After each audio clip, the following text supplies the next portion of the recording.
El presente video se enfoca en contextualizarnos dentro del gran hecho histórico, el nacimiento de Colombia como Estado y Nación.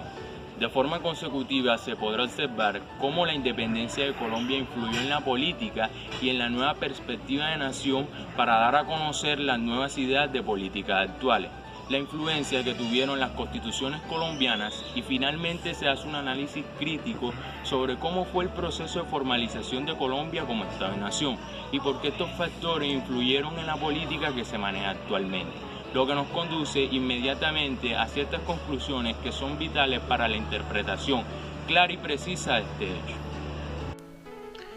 Para el desarrollo de este tema es importante que tengamos claros los conceptos de Estado y Nación. Estado. El concepto de Estado hace alusión a una organización política constituida por instituciones burocráticas estables, a través de las cuales se ejerce el monopolio del uso de la fuerza, lo que conocemos como soberanía, aplicada a una población dentro de unos límites territoriales establecidos. Nación. El concepto de nación hace alusión a una comunidad histórico-cultural con un territorio que considera propio y que se ve a sí misma con un cierto grado de conciencia diferenciada de los otros. Teniendo conocimiento de estos conceptos claves para entrar en contexto, pasaremos a conocer en materia cómo la independencia de Colombia influyó en la política y en la nueva perspectiva de nación. En el histórico tendremos en cuenta la independencia de Colombia, el cual fue un suceso importante para la formación del Estado y Nación de nuestro país. Para ello tendremos en cuenta algunas situaciones políticas y sociales que fueron importantes para el surgimiento de nuestro país como nación. En ello nos basaremos en los antecedentes y sucesos y causas y resultados que dieron después la formación tanto de partidos como de la estructura política que se manejaba. Antes de la independencia de Colombia, las problemáticas e inconformismo entre los criollos venía tomando campo. Esto debido a la subida de la tributación y su exclusión de cargos importantes. Los hijos de españoles nacidos en tierras americanas poseían privilegios que les hacían ser grandes comerciantes, dueños de tierras y gozar de privilegios a los cuales se tenía poco acceso como la educación. Sin embargo, más adelante serían los mismos quienes promulgarían la independencia de la corona bajo sus ideas de igualdad. Irónicamente, después de la independencia, realmente lo que se instauró fue exclusión y distinción de quienes podían gobernar y quienes no. Fueron los criollos como parte de la burguesía quienes tomaron el poder y el concepto de nación que daba lugar a la igualdad quedó atrás. La organización por clases no terminó, pues el sentimiento de igualdad del que hablaba el hombre criollo era aquella que le daba las mismas condiciones con los españoles, pero no con los mestizos, negros e indígenas.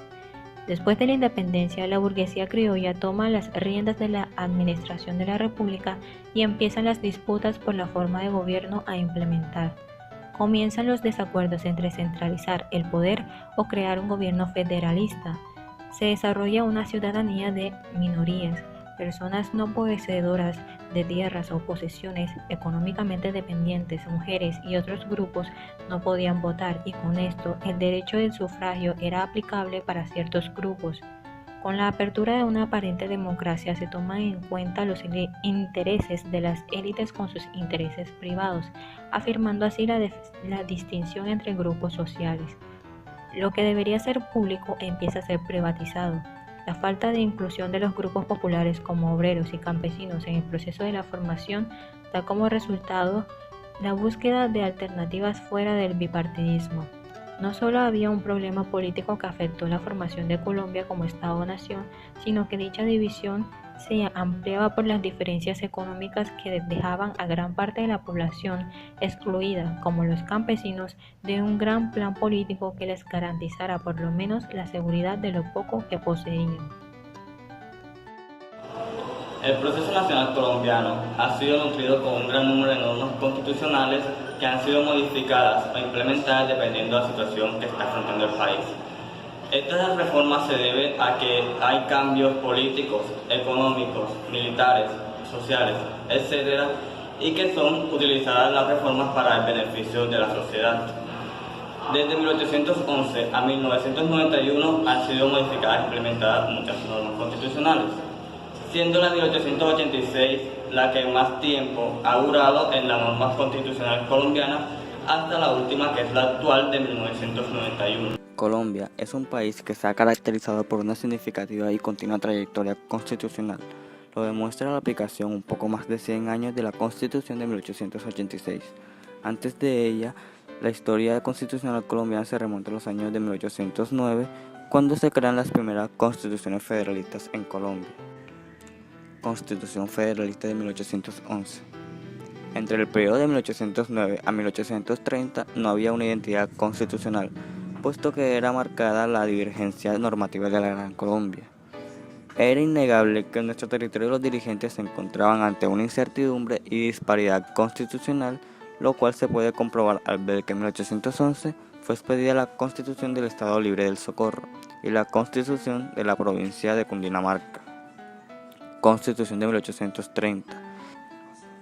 En este año se crea una nueva constitución que resultó ser ineficaz ante la separación de Venezuela y Ecuador. De este modo, se tuvo que rediseñar una nueva norma constitucional coherente a las necesidades del territorio colombiano. Constitución de la Nueva Granada de 1832. Nos encontramos bajo el régimen político presidencialista. El Congreso de la Nueva Granada nombró como presidente a Francisco de Paula Santander y como vicepresidente a Ignacio de Márquez. Se le otorgó un mayor poder y representación a las provincias, mientras que el nombre del país fue Estado de la Nueva Granada. Constitución de la Nueva Granada centralista de 1843. El clima era de guerra civil y entonces se eligió como presidente de Colombia a Pedro Alcántara Herrán, quien después de concluida la guerra elaboró una nueva constitución en la que se fortaleció el poder del presidente, con la excusa de mantener el orden de todo el territorio nacional. Se ejecutó una reforma educativa y el conservatismo impuso su autoritarismo y centralismo en todo el territorio nacional. Constitución de la Confederación Granadita de 1858. Legalizada por el conservador Mariano Ospina Rodríguez, manteniendo la idea del sistema federalista que se venía imponiendo en el país. Esta constitución permitía que cada estado fuese libre de imponer sus propias leyes y elegir su presidente, de modo tal que el Estado central intervenía solo en problemas de orden público, legislación penal, moneda y relaciones exteriores. Constitución de Río Negro de 1863. En este año se llevó a cabo la Convención de Río Negro. Se fortaleció el sistema federal para los Estados Unidos de Colombia. Cada estado podía elaborar su propia constitución, cada estado podía tener su propio ejército y el mandato presidencial quedó reducido a 2 años, lo cual hizo que el poder legislativo pasara a tener mayor poder que el ejecutivo. Constitución Política de 1886. Esta ha sido la constitución política con mayor continuidad en su ejercicio que ha tenido el país, impulsada por el movimiento de la regeneración conservadora que era administrado por el presidente Rafael Núñez. Desde la idea de Núñez se buscaba unificar toda la institucionalidad colombiana y centralizar el poder. Por ello, todos los estados fueron convocados para enviar 2 delegatorios al Consejo Nacional de Delegatorios y elaboraron los 210 artículos con la que contaría la nueva constitución. Los Estados Unidos de Colombia y su sistema federal son transformados en la República de Colombia, en la cual los estados pasaron de llamarse departamentos y ser controlados por un estado centralista. Preámbulo de la Constitución de 1886. Los principales cambios instaurados en la Constitución fueron fortalecimiento de la rama ejecutiva como una notable disminución del poder legislativo. El periodo presidencial fue extendido a 6 años. La Constitución y sus leyes regían en todos los departamentos sin excepción alguna. El Ejército Nacional fue fortalecido y de carácter centralizado. La religión católica se convirtió en un elemento esencial. Constitución Política de 1991.